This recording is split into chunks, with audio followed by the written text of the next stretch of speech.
I first entered politics in 2003, and the reason why I stood was because of what was going on in Iraq. A population the size of Birmingham was wiped out on a lie. Wherever there is injustice in the world, I have spoken out against it. And I think any fair-minded, neutral observer will stick with what is right. When we see what is happening in the Middle East, for some, the clocks started on the 7th of October. We do not condone the loss of any civilian life. We never have. But I don't understand why people are frightened to come out and speak the obvious.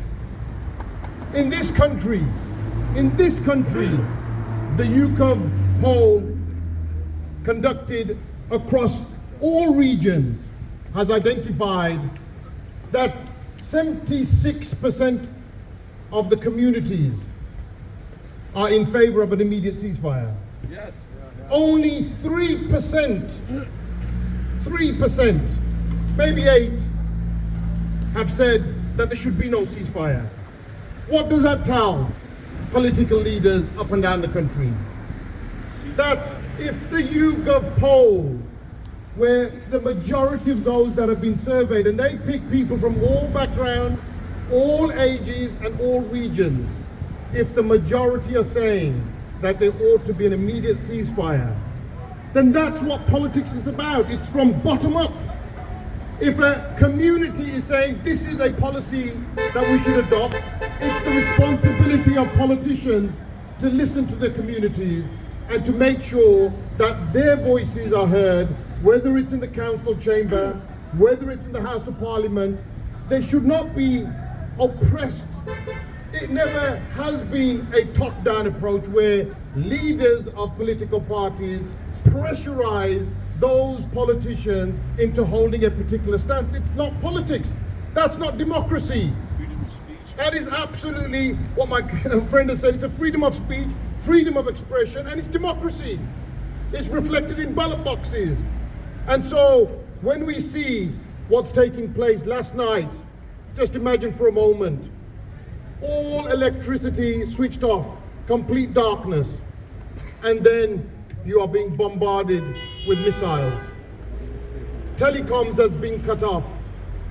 So there are issues in terms of calling first aiders to various locations or anybody to come and help people, innocent civilians that may have been caught under the rubble. You've got to ask about the strategies of what's going on. Why can't senior politicians ask that very important question, that if the strategy was to get the Hamas militants and they were aware of the tunnels, why would you need to, in the first few days, bombard and kill so many innocent civilians? If you were always going to ask them to be displaced and population of 1.1 million, why didn't you drop leaflets in the first day and ask them to move and then bombard? Why was there innocent civilians in excess of 3,000 killed? So it's these strategies that need to be explained. And it's the whole mindset, the rhetoric which has come out that has upset so many fair-minded people. If you've got senior members of the Israeli government referring to the Palestinians as animals, and they're using words such as give them hell, how do they expect the neutral observer? The neutral observer. I have been supporting the Palestinian cause since I've entered politics, because it's the right cause, it's a just cause. There can only be peace in that region if you have humanity. They can live as neighbors. The two-state solution is an ideal solution. It's not a complex matter at all.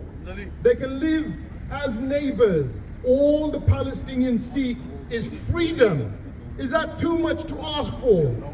Humanity, is that too much to ask for? No. The very basic values that are recognized internationally, and yet supplies are being restricted. They need, before the conflict, there were about 100 lorries that were coming into the Gaza area, and even that was not sufficient. There's only a handful of lorries that are getting access. And yet, politicians are frightened to come out and say, immediate ceasefire. You know, this is just not how democratic societies run. People should take the bold and brave step to call a wrong, a right, and that's not happening. But the communities across the whole of the UK, whatever your background, have recognized that this is not just, this is not proportionate. So many of my electorate have said, how can you justify what's going on with the number of so many civilians killed? If you have a rat or a mice in your house, you don't bring the whole house down killing everything, do you? It's got to be just and proportionate. You know, so a fair-minded, neutral observer, when they see this conflict, I am confident they will not say that this is a proportionate response. You just have to look at the innocent lives that are being lost. Children. Parents having to put names of children on their body, legs, arms, so that if they die, they can recognize them. And we're living in a society which can't say an immediate ceasefire. It is a shame. Thank you for giving me this opportunity. Free Palestine.